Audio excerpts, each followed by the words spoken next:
Welcome to the 61st Annual Grammy Awards!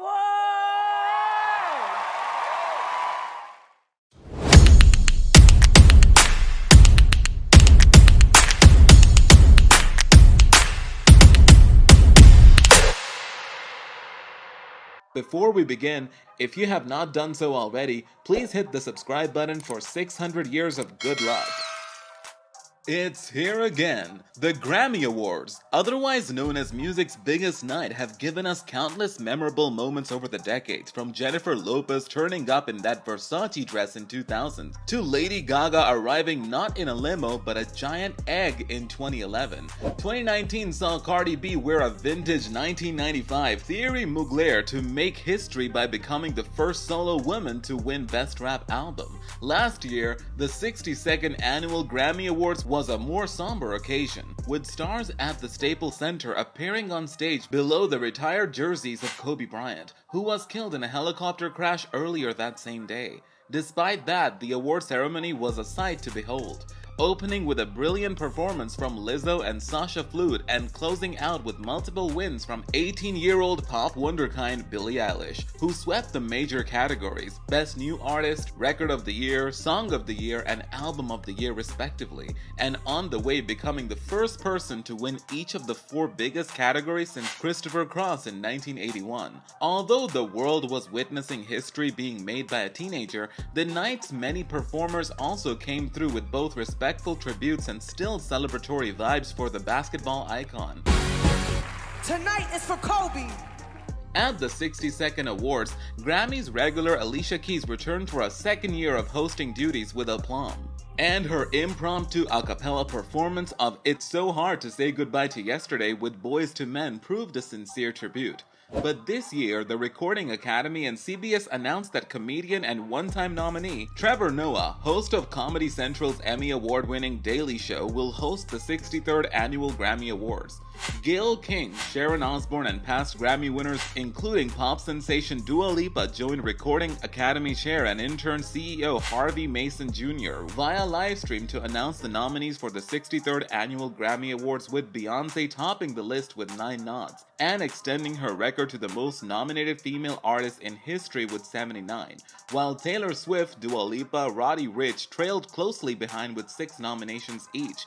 But just like every year's nominations brings its share of snubs and surprises, this year was no different, as it also brought some absolute shockers. From Chromatica being snubbed to Harry Styles' first ever nominations, fans were left shocked and surprised to see the nominations list, and today we run down some of the surprises and snubs from the nominations, which should give you enough to chew on until the 63rd Annual Grammy Awards air Sunday, January 31st at 8 p.m. Eastern Time on CBS. The major surprises. Noah Cyrus is up for a Grammy. The younger sister of Miley Cyrus is nominated for the Best New Artist 28 years after her dad, Billy Ray Cyrus, was nominated in that category. This is an award that former Hannah Montana star and the family's most consistently successful star never received. I'm in a puddle of tears in bed after being woken up and I'm told I'm nominated as Best New Artist. My mom at the beginning of the year wrote in her intentions book for me to be nominated for a Grammy. She wrote alongside a video of her emotional reaction. "Mom, you've always been and are my biggest fan. Thank you, I love you so much."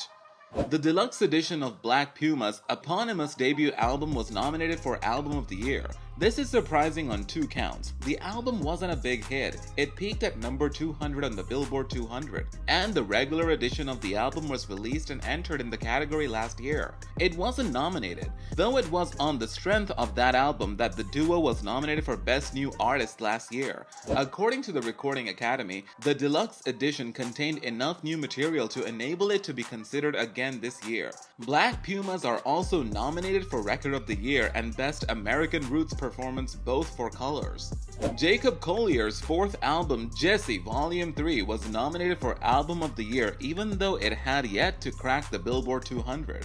Collier was also nominated for Best R&B Performance for All I Need, featuring Mahalia and Ty Dolla $ign, and for an Arrangement Award. Collier has won 4 Arrangement Grammys in past years. The Grammys' insistence on calling established artists new continued apace for the 2021 ceremony, this time with K-Tronda being nominated for Best New Artist. The 28-year-old DJ and producer's first album, 99.9 from 2016, ended up on half a dozen year-end lists and bowed at number 2 on the Billboard Top Dance/Electronic charts. That seems a bit far from the Recording Academy's definition of a new artist, which is any performing artist or established performing group who releases during the eligibility year. The recording that first establishes the public identity of that artist or established group as a performer. Coldplay received its second Album of the Year nod for Everyday Life 12 years after it landed its first for Viva La Vida or Death and All His Friends. It's unusual for an act to regain its Album of the Year mojo after an extended break. The major snubs. Lady Gaga stans think Chromatica deserves a replay. Fans of the 11-time Grammy winner were appalled to see Chromatica only receive a nod in the Best Pop Vocal Album and not in the Album of the Year category after the 16-track project sent the internet into a frenzy following its May release. Rain on Me, Gaga's collab with Ariana Grande, earned a single nod for Best Pop Duo/Group Performance and not for Song of the Year. The star had a big year since the release of Chromatica. She and Grande dominated the MTV VMAs in August. Last year, the singer earned 2 out of the 3 Grammys for her work on A Star Is Born. The Weeknd has never been a Grammy darling, but his 2020 After Hours was expected to score big at this year's nominations. Thanks to its commercial viability, it had the year's biggest debut before Folklore came out, and its big-budget synth-pop anthems. He's also been a mainstay on late-night television during the pandemic, turning in unique, boundary-pushing performances. They weren't enough as Abel came up empty-handed on the nomination front. The Weeknd had better luck 5 years ago when he was up for 7 awards including Album and Record of the Year. Luke Combs' sophomore album What You See Is What You Get was the first country album to log multiple weeks at number 1 on the Billboard 200 in 5 years. Even so, it was passed over for an Album of the Year nod. Country was almost completely shut out in the Big Four categories. Maren Morris, The Bones was overlooked for both Record and Song of the Year. Gabby Barrett and Morgan Wallen were passed over for Best New Artist nods. Ingrid Andress, whose Tender More Hearts Than Mine was a crossover hit, is country's sole representative in the Big Four categories. She's up for Best New Artist. BTS Dynamite, the group's first #1 hit on the Hot 100, was passed over for a Record of the Year nod. Though it was nominated for Best Pop Duo/Group Performance, the Grammys have an aversion to shiny commercial pop music in the Record of the Year category, no matter how well made it is. In recent years, One Direction's What Makes You Beautiful, Justin Timberlake's Can't Fight the Feeling, and Jonas Brothers' Sucker were also passed over in that category. K-pop fans had a second disappointment when Blackpink was passed over for the Best New Artist nod, while Fiona Apple earned a total of 3 nominations this year, 2 in Rock Performance and Rock Song for Shamika. She was left out of the Album of the Year category for her April 2020 album Fetch the Bolt Cutters, which earned a 98 out of 100 on Metacritic. The album only earned a nomination in the Best Alternative Music Album category, where she has been nominated 3 times. Next year's Grammys will mark her return to the award show with the first time since 2012, racking up a total of 11 nominations total. Her only Grammy came in 1997 for Criminal in the Best Female Rock Vocal Performance category. The nominations was greeted with a number of artists criticizing the list, one of which was rapper and mother Nicki Minaj, who criticized the Grammy Awards for giving Bon Iver the Best New Artist Award in 2012 following the release of the 2021 nomination, saying they gave it to the white man Bon Iver. Justin Bieber's 5th studio album Changes was also nominated for Best Pop Vocal Album. But just hours after the noms were announced, the star took to Instagram to share his thoughts on Changes being included in the pop category.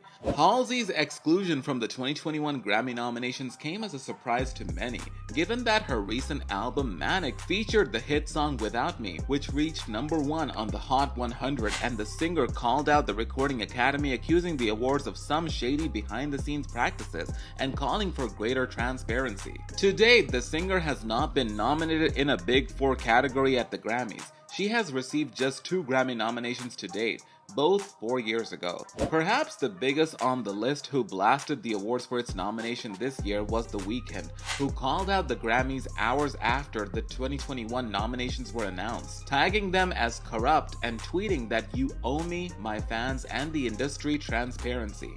The Blinding Lights singer was backed up by Canadian rapper Drake, who slammed the award, saying it should be replaced with something new, after it failed to recognize its pop peer The Weeknd in any of its 2021 categories despite the latter's global chart domination this year. Posting on Instagram, Drake highlighted Lil Baby, Pope Smog, Party Next Door, Popcan, and too many missing names to even name, as artists snubbed by the Recording Academy this year. That's it for today's video. Hit the like button if you enjoyed this video, and if you haven't done so already, hit the subscribe button to continue receiving more awesome content like this.